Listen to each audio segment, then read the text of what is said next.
গাজীপুরে ৫ হত্যাকাণ্ড, ময়নাতদন্তের পর লোমহর্ষক বর্ণনা দিলেন চিকিৎসক।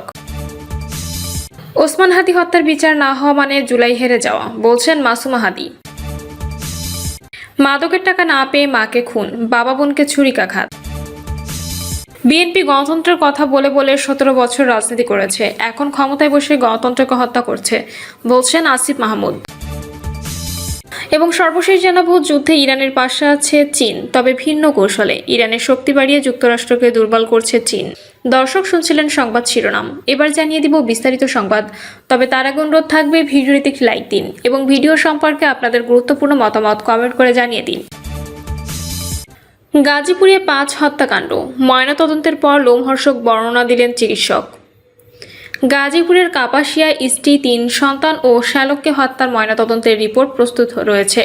রিপোর্ট দেখে হত্যার লোমহর্ষক কিছু তথ্য প্রকাশ করেছে চিকিৎসকরা। প্রতিবেদনে বলা হয়, নিহত শারমিন খানম তার ভাই রসুল মোল্লা, বড় ২ মেয়ে মিম ও হাবিবাকে ধারালো অস্ত্র দিয়ে গলা কেটে হত্যা করা হয়। এছাড়া তাদের শরীরের বিভিন্ন অংশে নির্মমভাবে ধারালো অস্ত্র চালানো হয়। আর ছোট মেয়ে ফারিয়াকে ঘরের মেঝেতে ফেলে মুখ চেপে ধরে শ্বাসরোধ করে হত্যা করা হয়। চিকিৎসক এও বলেন, স্ত্রী শারমিন খানমকে ২ হাত ও মুখ বেঁধে নির্মমভাবে হত্যা করা হয়েছে। ফরেনসিক বিভাগের চিকিৎসক মোহাম্মদ মাজহারুল হক বলেন, হত্যার আগ মুহূর্তে নিহতদের কোনো চেতনানাশক দ্রব্য খাওয়ানো হয়েছিল কিনা সেটা নিশ্চিত হতে নিহতদের পেটের ভেতরে খাবার ও ঘরে পাওয়া নেশা জাতীয় দ্রব্যের বোতল, রান্না করা সিমাই ও অন্যান্য খাদ্যদ্রব্য সংগ্রহ করে সিআইডির ল্যাবে পাঠানো হয়েছে। ওই ল্যাবের প্রতিবেদন পেলে বাকিটা নিশ্চিত হওয়া যাবে। প্রসঙ্গত, গত শনিবার সকালে জেলার কাপাসিয়া উপজেলার রাউতকোনা গ্রামের সিঙ্গাপুর প্রবাসী মুজিবুর রহমানের একটি আবাসিক ভবনের নিচতলায় ২টি কক্ষ থেকে ওই ৫ জনের মর্ধে উদ্ধার করে পুলিশ। তারা গোপালগঞ্জে জেলা সদর থেকে জীবিকার তাগিদে গাজীপুরে বসবাস করতেন।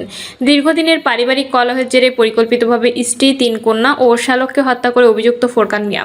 এ সময় মর্ধের পাশে একটি চিরকুটে সবাইকে মেরে ফেলার কথা লিখে যায় ফোরকান। এছাড়া স্ত্রীর বিরুদ্ধে ফোরকানের লেখা একটি অভিযোগপত্র পাওয়া যায়। ওসমান হাদি হত্যার বিচার না হওয়া মানে জুলাই হেরে যাওয়া, বলছেন মাসুমা হাদি। শহীদ শরীফ ওসমান হাদি হত্যার বিচার না হওয়া মানে জুলাইয়ের পরাজয় বলে মন্তব্য করেছেন তার বোন মাসুমা হাদি। মাসুমা হাদি অভিযোগ করে বলেন, আমার ভাইকে নির্মমভাবে হত্যা করা হয়েছে, কিন্তু আজও আমরা বিচার পাইনি।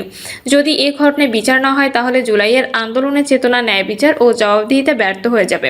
তিনি বলেন, ওসমান হাদির স্মৃতি মঞ্চের মাধ্যমে যে কোনো অন্যায়ের বিরুদ্ধে লড়াই করা হবে এবং ওসমান হাদির স্বপ্ন বাস্তবায়ন করা হবে। আমরা এখান থেকে আন্দোলনের যাত্রা শুরু করেছি। ঢাকা শাহবাগে ব্লকের কর্মসূচির মাধ্যমে শেষ করব। যতদিন পর্যন্ত আমার ভাইয়ের বিচার না হবে ততদিন আমরা ঘরে ফিরব না। এটা শুধু ওসমান হাদির হত্যার বিচার না, এটা বাংলাদেশের জয় পরাজয়ের বিচার। বাংলাদেশ হেরে যাবে নাকি মাথা উঁচু করে দাঁড়াবে? জুলাই কি হেরে যাবে নাকি মাথা উঁচু করে দাঁড়াবে? তিনি আরো বলেন, দীর্ঘ সময় পেরিয়ে গেলেও এখনো হত্যাকাণ্ডের সুষ্ঠু বিচার না হওয়ায় তাদের পরিবারের সদস্যরা চরম হতাশা ও ক্ষোভে দিন কাটাচ্ছেন। ওসমান হাদির বোন বলেন, ভারতের পশ্চিমবঙ্গে মুসলমানদের ওপর হামলা চলছে, মসজিদে নামাজরত অবস্থায় নাচ গান হচ্ছে, অথচ ওরা আমাদের শিখায় আমাদের দেশে সংখ্যালঘু নির্যাতন হয়। ওদের মতো একটা জঙ্গি রাষ্ট্রের কাছ থেকে আমাদের শিখতে হবে মানবতা কাকে বলে, যেখানে বাংলাদেশের মুসলমানরা এদেশের মন্দির পাহারা দিচ্ছে। মাদকের টাকা না পেয়ে মাকে খুন, বাবা বোনকে ছুরিকাঘাত। দাগনভূয়ার সিন্দুরপুর ইউনিয়নের দিলপুর গ্রামের রাফি নামে এক মাদকাসক্ত মাদকের বিরুদ্ধে টাকা না পাওয়ায় মা লাকি বেগমকে উপর্যুপরি ছুরিকাঘাত করে হত্যার অভিযোগ উঠেছে। বাধা দিতে গেলে বাবা মোহাম্মদ মোস্তফা ও বোন মিথিলাকে ছুরিকাঘাত করে গুরুতর জখম করে। রোববার রাত 10টায় এই ঘটনা ঘটে। পরে বাড়ির লোকজনের চিৎকারে এলাকাবাসী এসে মাকে মৃত অবস্থায় দেখে এবং জখম বাবা বোনকে উদ্ধার করে ফেনী সদর হাসপাতালে নিয়ে যায়। খবর পেয়ে পুলিশ রাফিকে আটক করে। রাফি সিন্দুরপুর ইউনিয়নের দিলপুর গ্রামের মকবুল আহমেদ সুপারিনটেন্ডেন্ট বাড়ির মোহাম্মদ মোস্তফার ছেলে। পুলিশ স্থানীয় সূত্রে জানা যায়, রোববার রাত 10টার সময় রাফি মা লাকি বেগমের নিকট নেশার টাকা চাইলে মা টাকা দিতে অস্বীকৃতি জানায়। তাতে ছেলে রাফি মাকে উপর্যুপরি ছুরিকাঘাত করে। বাবা ও বোন বাধা দিলে তাদেরকেও ছুরিকাঘাত করে। মা হাসপাতালে নেওয়ার পথে মারা যান। বাবা ও বোনের অবস্থা সংকটাপন্ন বিধায় উন্নত চিকিৎসার জন্য চট্টগ্রাম মেডিকেল কলেজে পাঠানো হয়েছে। স্থানীয়রা রাফিকে আটক করে পুলিশে খবর দিলে পুলিশ ঘাতক ও মাদকাসক্ত রাফিকে আটক করে। স্থানীয় সূত্রে জানা গেছে, উপজেলা সদর থেকে কুমিল্লা জেলার প্রান্ত সীমায় সিন্দুরপুর ইউনিয়নে অবস্থিত, তাই মাদক সেবনকারীদের জন্য নিরাপদ রুট এই অঞ্চল। দাগনভূয়া থানার ওসি ফেরদৌস বেগম ঘটনা নিশ্চিত করে বলেন, ঘটনা শোনার সঙ্গে সঙ্গে আমি সহ ওসি ফয়জুল আমিন নোমান ঘটনাস্থলে গিয়ে হৃদয় বিতরকে ঘটনার ঘাতক রাফিকে আটক করে থানায় নিয়ে আসে। সোমবার বিজ্ঞ আদালতে তাকে প্রেরণের জন্য প্রক্রিয়াধীন আছে। বিএনপি গণতন্ত্রের কথা বলে বলে 17 বছর রাজনীতি করেছে, এখন ক্ষমতায় বসে গণতন্ত্রকে হত্যা করেছে, বলছেন আসিফ মাহমুদ। বিএনপিকে গণতন্ত্রের কথা বলে বলে বিগত 17 থেকে 18 বছর রাজনীতি করতে দেখা গেছে, কিন্তু দলটির চেয়ারম্যান তারেক রহমান ক্ষমতায় বসে গণতন্ত্রকে গলা টিপে হত্যা করছেন। এই কথা বলেছেন জাতীয় নাগরিক পার্টির মুখপাত্র আসিফ মাহমুদ সজীব ভুঁইয়া। স্থানীয় সরকারের বিভিন্ন জায়গায় প্রশাসক বসানোর পর প্রশাসকদের মেয়র পদে ভোট চেয়ে প্রচার সম্পর্কে কথা বলতে গিয়ে এ কথা বলেছেন তিনি। আসিফ মাহমুদ বলেছেন, স্থানীয় সরকারে যাদের প্রশাসক হিসেবে বসানো হয়েছে তারা প্রশাসকের পদে বসে থেকে ভোট চাইছেন। সিটি কর্পোরেশনের প্রশাসকের কাজ নগর পরিষ্কার পরিচ্ছন্ন রাখা, কিন্তু তারা পোস্টার দিয়ে পুরো নগরের সব দেয়াল ভরে ফেলেছেন। বিএনপিকে গণতন্ত্রের কথা বলে বলে বিগত 17 থেকে 18 বছর রাজনীতি করতে দেখা গেছে, কিন্তু তারেক রহমান ক্ষমতায় বসে গণতন্ত্রকে গলা টিপে হত্যা করেছে।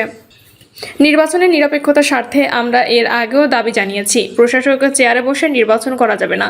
যদি তারা নির্বাচনে অংশগ্রহণ করেন তাহলে নির্বাচনটা একদম শুরু থেকেই বিতর্কিত, একপক্ষীয় হবে এবং নির্বাচনে কোনো ধরনের লেভেল প্লেইং ফিল্ড থাকবে না। যুদ্ধে ইরানের পাশে আছে চীন, তবে ভিন্ন কৌশলে। ইরানের শক্তি বাড়িয়ে যুক্তরাষ্ট্রকে দুর্বল করছে চীন। সাম্প্রতিক যুদ্ধে সবাই তাকিয়ে ইরানের দিকে, কিন্তু আড়ালে আসলে খেলছে কে? মধ্যপ্রাচ্যের উত্তপ্ত রাজনীতিতে আবারও নতুন মোড়। ইরান, ইসরায়েল ও যুক্তরাষ্ট্রের চলমান উত্তেজনা যখন বিশ্বজুড়ে উদ্বেগ তৈরি করছে, তখন সবচেয়ে বড় প্রশ্ন, চীন আসলে কোথায় দাঁড়িয়ে? কাতারের দোহা ইনস্টিটিউট অব গ্র্যাজুয়েট স্টাডিজের সহকারী অধ্যাপক মোহনাদ সেলুমের বিশ্লেষণ অনুযায়ী চীন এর সংঘাতে সরাসরি সামরিকভাবে না চড়ালেও তাদের ভূমিকা মোটেও নিরপেক্ষ নয়। এ অবস্থায় প্রশ্ন উঠছে, চুপচাপ দাঁড়িয়ে থেকে আসল মাস্টারমাইন্ড কে? সম্প্রতি আল জাজিরাকে দেওয়া এক সাক্ষাৎকারে মোহনাজ সেলিম জানিয়েছেন, চীন ইরানের পাশে আছে, কিন্তু বন্দুক হাতে নয়, বরং কূটনীতি ও প্রযুক্তির ছায়। বিশ্লেষকদের মতে বেইজিং খুব ভালো করেই জানে ইরানের পক্ষে সরাসরি যুদ্ধে নামা মানে যুক্তরাষ্ট্রের সঙ্গে ভয়াবহ সংঘাতে জড়িয়ে পড়া, যার খরচ হবে বিশাল। তাই চীনের কৌশল হচ্ছে সামনে শান্ত থেকে ভেতরে কৌশলগত সহায়তা করা, এমনি দাবি করেছেন মোহনাজ সেলুম। তিনি আরও জানান, ইতোমধ্যে জাতিসংঘ নিরাপত্তা পরিষদে ইরান বিরোধী কিছু প্রস্তাবের বিরুদ্ধে ভেটো দিয়েছে। বিশেষ করে কর্মুজ প্রণালী ঘিরে ইরানকে চাপ দেওয়ার প্রচেষ্টায় চীন বাধা হয়ে দাঁড়িয়েছে। অর্থাৎ চীন শুধু দর্শক নয়, মঞ্চের ভেতরেও শক্তিশালী খেলোয়াড়। তবে সবচেয়ে বিতর্কিত অংশ হলো এখানেই। বিশেষজ্ঞদের ধারণা অনুযায়ী চীন সরাসরি অস্ত্র না দিলেও কিছু চীনা কোম্পানি নিষেধাজ্ঞার তালিকাভুক্ত নেটওয়ার্ক প্রযুক্তিগত শিল্প সহায়তার মাধ্যমে ইরানকে পরোক্ষভাবে শক্তিশালী করতে পারে। এটা এমন এক কৌশল যেখানে হাত পরিষ্কার থাকে কিন্তু প্রভাব থাকে গভীর। তবে প্রশ্ন আসতে পারে, কেন চীন এমন করছে? বিশ্লেষণ অনুযায়ী চীনের মূল লক্ষ্য তিনটি: যুক্তরাষ্ট্রের একক আধিপত্য কমানো, মধ্যপ্রাচ্যের প্রভাব বাড়ানো এবং জ্বালানি ও কৌশলগত রোড নিরাপদ রাখা।